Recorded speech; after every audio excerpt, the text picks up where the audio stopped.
1978 में चौधरी चरण सिंह जी के चरणों में बैठ के हमने राजनीति सीखी थी। उस टाइम खाट भी हमारी थी और हुक्का भी हमारा था। चौधरी कौन होता? चौधरी होता है जिसकी खाट अपनी हो, जिसका हुक्का अपना हो, जो सिराने की तरफ बैठे। वो समय चला गया। आज मैंने देखा है कि ना खाट बची है ना हुक्का बचा है। आज हमने सिराना खो दिया, पांचों पे बैठे हैं। कहां जाएंगे? पांचों पे बैठने वाली कई अगली जगह नीचे होती है। अगर नहीं संभले तो खाट के नीचे बैठने की स्थिति आ सकती है। इस हालात से बचने के लिए समाज को संगठित होना, समाज को एकत्रित होना। मेरा किसी दल विशेष से मतलब नहीं है, ना मैं किसी पार्टी में हूं, ना मेरा कोई नेता है। चौधरी चरण सिंह के बाद मेरा कोई आदर्श मैंने किसी को माना नहीं। 2015 फरवरी की बात, प्रधानमंत्री ने कहा मैंने जाटों का नमक खाया, मैं एहसानमंद हूं आपका। मैं आपसे वायदा करता हूं कि केंद्र में आपको आरक्षण दिया जाएगा। 2015 से 2023 हो गया, कौन याद दिलाएगा? कौन याद दिलाएगा? 2017 का चुनाव था, गृह मंत्री के घर पे बैठे थे।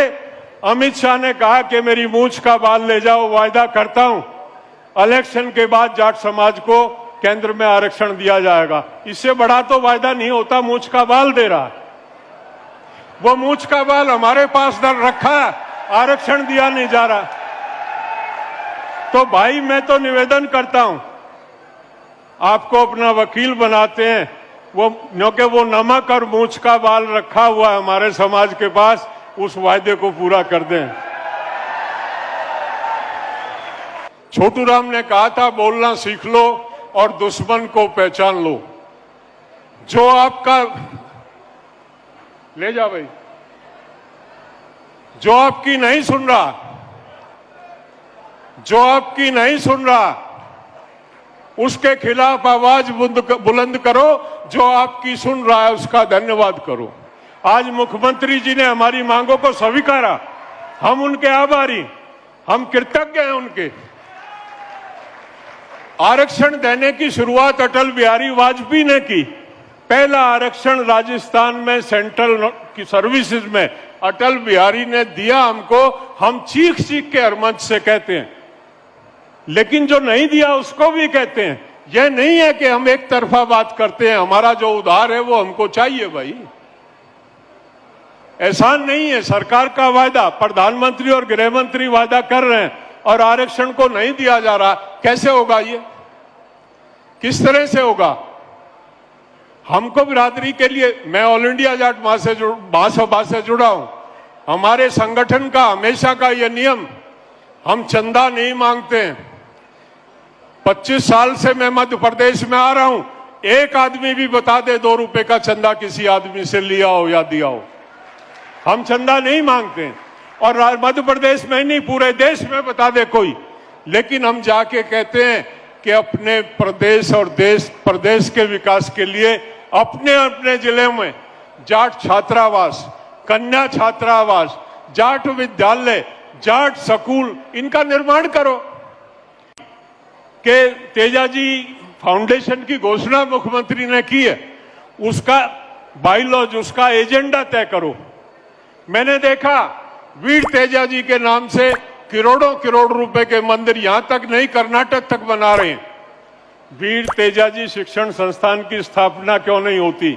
मंदिर तो वही बन जाएगा जिसमें हजारों जाट के बच्चे शिक्षा ग्रहण करेंगे। हम मांग करें मुख्यमंत्री से, हम एजेंडा तय करें उसका कि हर जिले में वीर तेजाजी शिक्षण संस्थान हो, इंजीनियरिंग कॉलेज हो, मेडिकल कॉलेज हो, जिसके माध्यम से हमारी जो युवा हैं वो शिक्षा प्राप्त कर सकें, वो हेल्थ की एजुकेशन प्राप्त कर सकें, वो समाज में आगे बढ़ के पहचान बनाएं कि ये वीर तेजाजी शिक्षण संस्थान से शिक्षा लेके आए। मंदिर क्या देता? मंदिर क्या देता? वो हमारे दिलों में हमारे आराध्य हैं, हम उनकी पूजा करते हैं। उनके लिए हमको मंदिर की आवश्यकता नहीं है। उनके समाज के शिक्षण संस्थान, समाज में उन्नति के राह प्रशस्त करें, इस तरह का कार्य करें हम। मैं ऐसा अपेक्षा कर, आपको अपनी पहचान को कायम रखना पड़ेगा। हमको जाट हमेशा रिवोल्यूशनरी रहा, क्रांतिकारी रहा। जाट ने जहां कुरीति को देखा, जाट वहां अपना खूंटा गाड़ देता, उसकी तरफ नहीं बढ़ता। जाट ने कभी भी पोप और पाखंड की तरफ अपने कदम नहीं बढ़ाए। जाट कर्मयोगी है। जाट का भगवान, जाट का राम उसके साथ उसके खेत में रहता है। जाट की गंगा उसका ट्यूबवेल है और जाट का मंदिर उसका खेत है। वो जो दिन रात मेहनत करता, वो जो दिन रात खटता, वो उसका आराध्य देव है। जाट इस देश का पेट भरता है, जाट इस देश की सीमाओं पे सुरक्षा करता है और जाट इस देश की आंतरिक सुरक्षा में अपना योगदान देता। तो जाट के बारे में जब तक हम समझेंगे नहीं, हमको अपने समाज को सुधारने के लिए बढ़ना पड़ेगा। अब ये मेरी बहनें कितनी हैं, ये जो आई हैं वो आई हैं, बाकियों के घर में महिलाएं नहीं है क्या?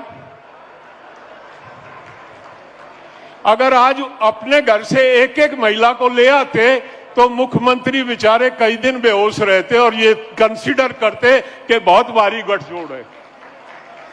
आपने अपनी संख्या को आधा कर दिया। हमने किसान आंदोलन ऐसे ही नहीं जीता। किसान आंदोलन में जब हमने महिला दिवस रखा था तो 3 लाख महिलाएं हमारे बॉर्डरों पे थी। 3 लाख महिलाएं। किसान आंदोलन जीता था उन 3 लाख महिलाओं ने। पंजाब से जब महिला ट्रैक्टर चला के बॉर्डर पे आई तो हरियाणा की महिलाओं ने कहा कि हम पंजाब वालियों से कम थोड़ा ही।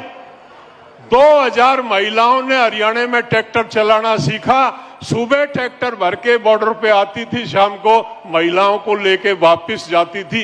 ये नारी शक्ति वो शक्ति है जिसके सामने ये दुर्गा है, ये काली है, जिनके सामने सब घबराते हैं। आप इस शक्ति को घर में रख देते हो और अपनी पगड़ी संभाल के चल देते हो कि मैं पंचायत में जा रहा हूं।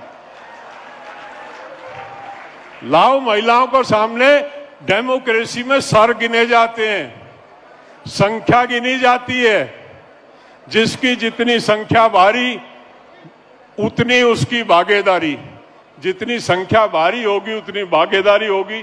ध्यान करो, अगला जो आयोजन करो उसको महिलाओं की भागीदारी बढ़ाओ। सारी बातें ना कह के कुछ बातों को लक्योते हुए, अपने भाइयों की मजबूरी को समझते हुए मैं अपनी बात को यहीं विराम देता हूं। जय जाट।